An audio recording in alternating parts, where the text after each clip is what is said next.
Well, hi guys, this is the VCAA 2014 Exam 1 for Maths Methods CAS Units 3 and 4, and these are just my version of the solutions. They're not official, they're simply mine, okay? And the thing is, you might have got the same answers a slightly different way. It doesn't mean my way is the only way, it just means it's just the way I thought of it and reflects the way that my brain thinks, alright? I'm going to do this in two parts. From question 1 to 5 will be part 1, and from question 6 to 10 will be part 2, because otherwise the videos get too long. Alright, let's blast off and have a go at this. Question 1.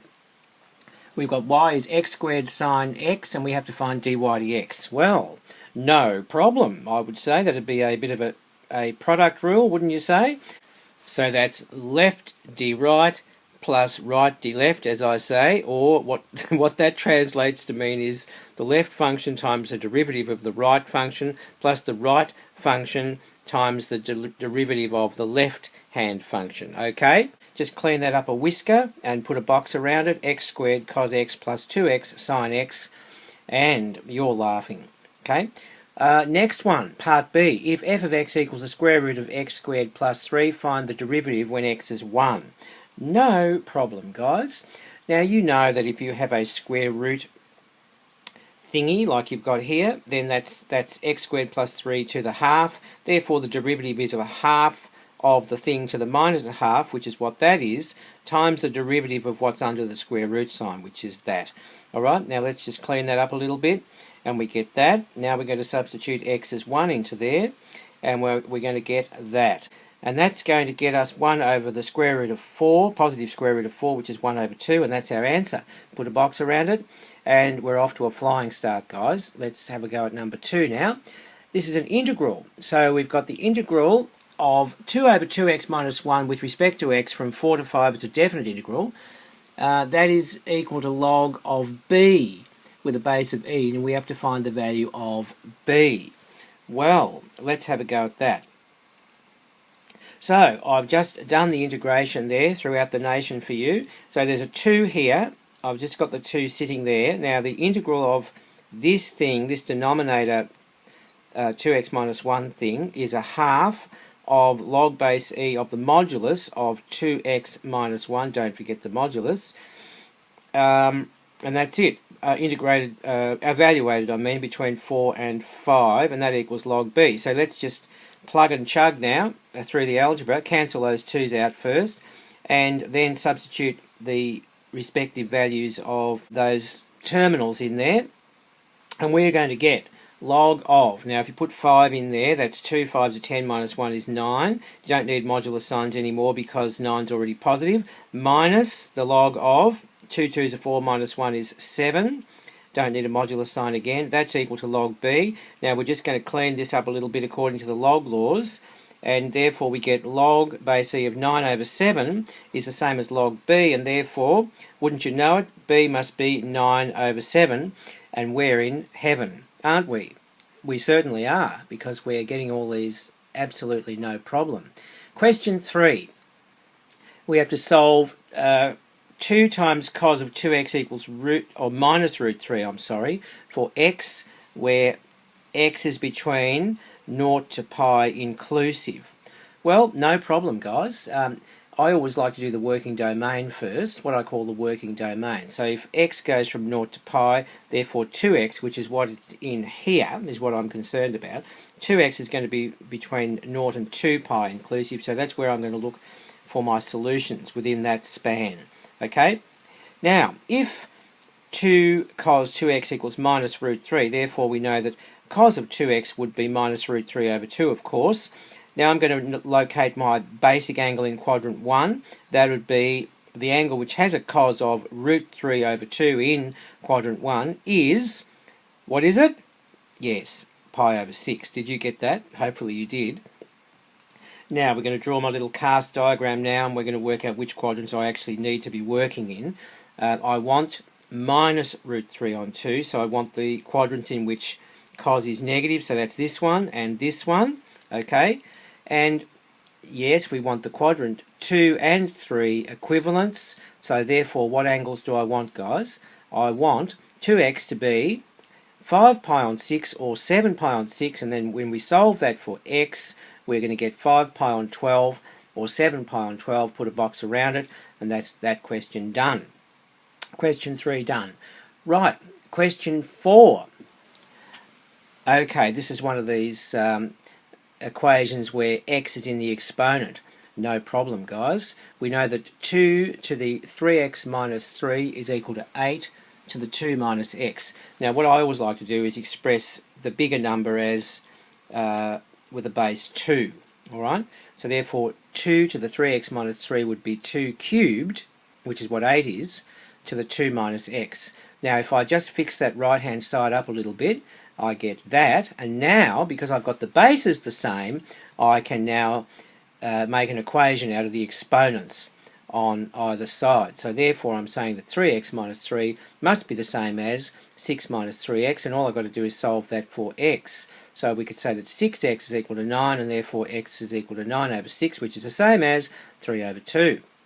Put a box around it, check the question, make sure you've answered it correctly, and then go on. Question 5. All right, what do we got here? A function which goes from -1 to 3 in the x inclusive maps to wherever it goes to, where f of x equals 3x squared minus x cubed. Now in part A we've got to find the coordinates of the stationary points of the function. Well guys, I always like to get a little bit of a feel for the function before I start rushing in like a bull in a china shop, just to see if there's any tricks anywhere. So that's the function. I've got it factorised there, and I'm just doing that so that I can just get a feel for it. Now, I can see what this graph's doing. It's a negative cubic, and it's got a repeated stationary point there, what I call a quadratic point, where x is 0, and it's also cuts through the x-axis where x is 3. So let's just draw that. Of course, the domain only goes as far as 3 on the right-hand side, so that's where it'll stop there, and on this side it starts at -1. But I'd just like to get a bit of a feel for what's going on here. I've already sort of got it half skun, really, just by doing that. So the coordinates of the stationary points, well, I've already got one of them, haven't I? So I've just got to find out what this one is. And we're right, aren't we? So let's do the derivative. The derivative of this beastie up here would be 6x minus 3x squared, wouldn't it? Okay, now I'm going to set that equal to 0 and then solve it for x. There we go. Now, if I take out 3x out of both of those terms, that would be a good idea. And I can see immediately by the null factor law that either x equals 0, which is this one here, that's very good, isn't it? Or x equals this one, which is 2. Yes? Terrific. Now, that's not the answer because they want the coordinates of the stationary point. So I've got to work out what y is when x is 2. I already know what y is when x is 0. It's 0, yeah? So, yes, I know that, and when x is 2, I can work it out. That's 3 times 4 minus 8. 12 minus 8 looks like it's 4. Yes, yes, and yes, a Rooney. So, therefore, the stationary points are 0 and 0 and 2 and 4 as x, y coordinate points, because they did ask you for the coordinates. Yes? That one's done now. Yes? Excellent. Now, what else have they got for us? On the axes below, sketch the graph of f and label any endpoints with their coordinates. Well, I already just did that, didn't I? When I was just doing a bit of a reconnaissance on the graph. So we can easily do that, but I do have to work out the end point when x is -1, don't I? So let's do that now.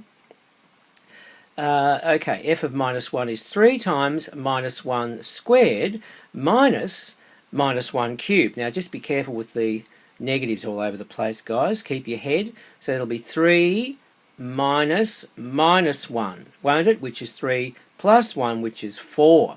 That's great, isn't it? So I think we've got everything we need now. And because I got a feel for the graph in the previous part, yes, f of 3 is 0, we know that. Because I got a feel for it in the previous part, I can just do that. Now, have I done everything they asked for? Let's have a look. Label any endpoints with their coordinates, yes, and I'm not going to label this maximum point here because if I happen to get that wrong for any reason, I'd lose a mark. Okay? And I'm not going to do that. I don't give them any more than what they ask for, and you shouldn't either. Find the area enclosed, this is part C now, find the area enclosed by the graph of the function and the horizontal line given by y equals 4. Now, did you see the word enclosed? The area enclosed by the graph of the function and the horizontal line y equals 4. Okay, now, the area that's enclosed is that one there, guys, okay? So that basically gives us our equation of what we've got to do here. The area enclosed is shown. That's going to be that. Now, what is it? It's the top minus the bottom, integrated with respect to x over the interval from -1 to +2 in the x, yes? Now, all we've got to do is just plug and chug now. Let's do the integration first. 4x minus x cubed plus 1/4 of x to the 4 from -1 to 2. Now, we just plug in the values. Let's see if I did that right. 4 times 2 minus 2 cubed plus 1/4 of 2 to the 4. That's with the 2 subbed in, minus the whole thing with -1 subbed in. So it's 4 times -1 minus -1 cubed plus 1/4 of -1 to the 4.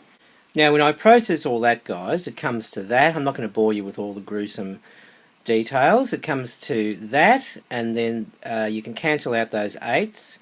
And it all boils down to, would you believe it, 8 minus 1 minus 1/4, which looks like 7 minus 1/4, which looks like 6 3/4 square units. There you go. Well, hope you enjoyed that. That was questions 1 to 5, and I'm going to do another one for you for questions 6 to 10, when it really hots up. Okay? Look forward to seeing you soon.